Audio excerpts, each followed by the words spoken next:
Everyone, today I want to talk about something that we encounter often in schools: behavior when students start yelling, refusing directions, throwing objects, and fighting with their peers, or constantly disrupting class. It can be easy to look at students to say this is a discipline problem, but as a counselor, I believe we have to ask another question: what is the behavior trying to tell us?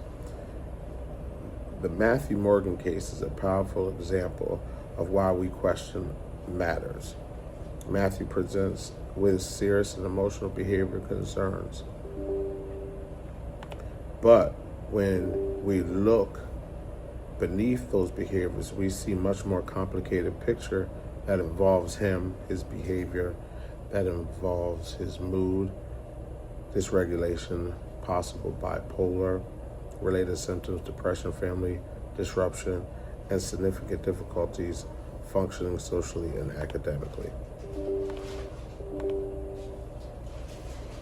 Matthew is approaching his 9th birthday and lives primarily with his father, Tom. His mother left when Matthew was very young, eventually stopped visiting him.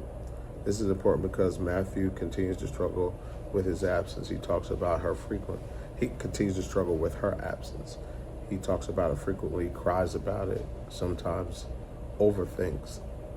But what do you expect when a child is dealing with that with his mother? He searches for her online. He wonders why she does not see him. Matthew's emotional difficulties are significant. His father describes high and lows, intense anger, crying, aggression, impulsivity appears when Matthew appears unable to control his emotions, During one of his incidents at home, he destroyed his father's room during an explosive outburst and then started crying, expressing guilt and remorse immediately afterwards.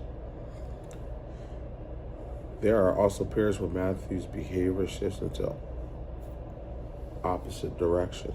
He becomes extremely energetic, silly, talkative, hyperactive, fun, loving.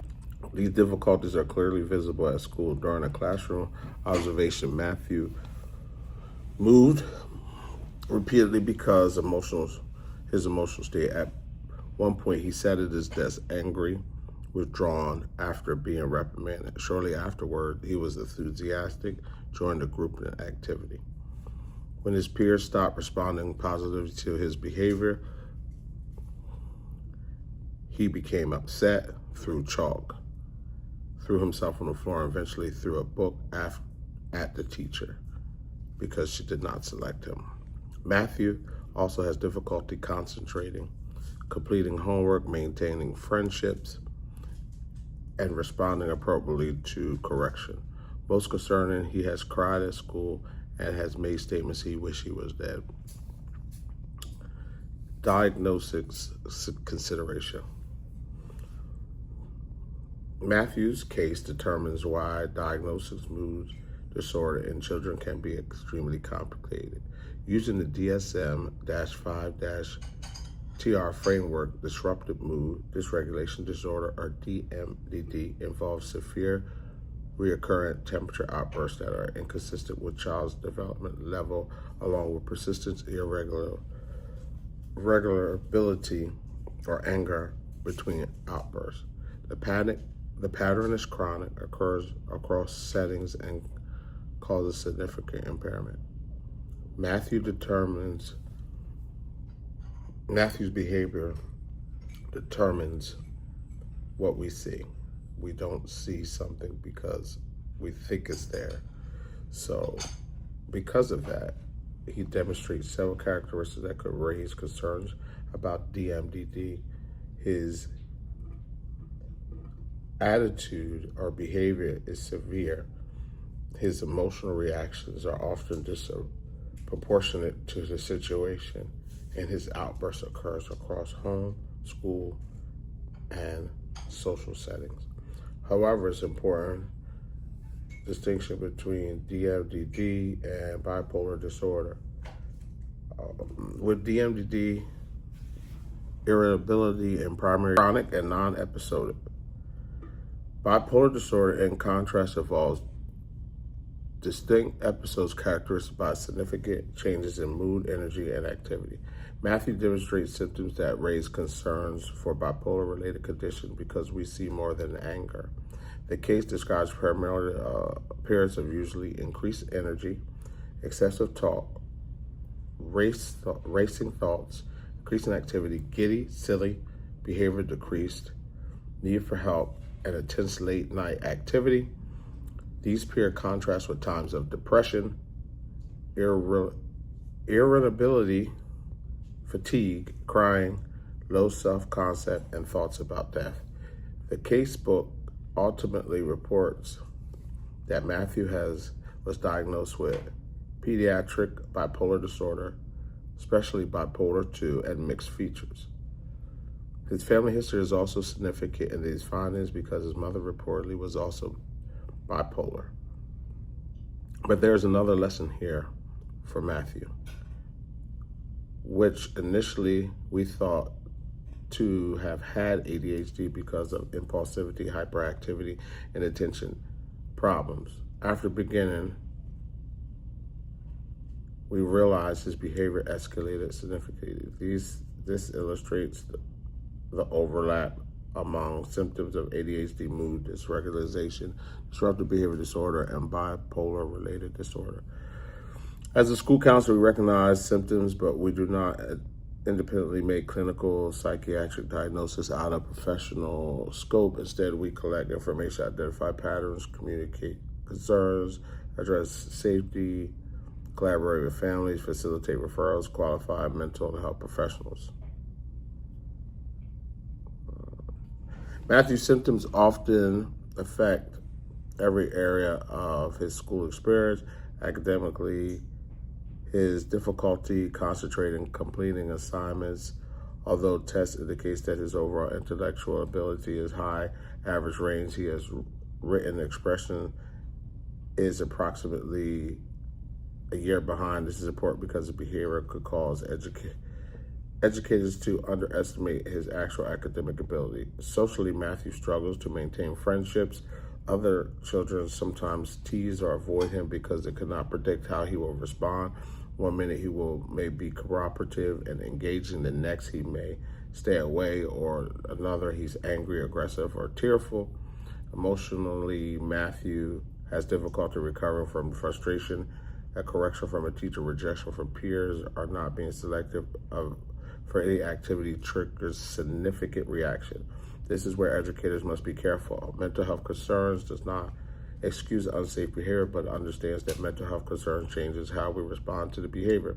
If we only push Matthew every time he becomes dysregulated without addressing the underlying problem, we may repeatedly remove from the instruction without teaching him how to regulate his emotion.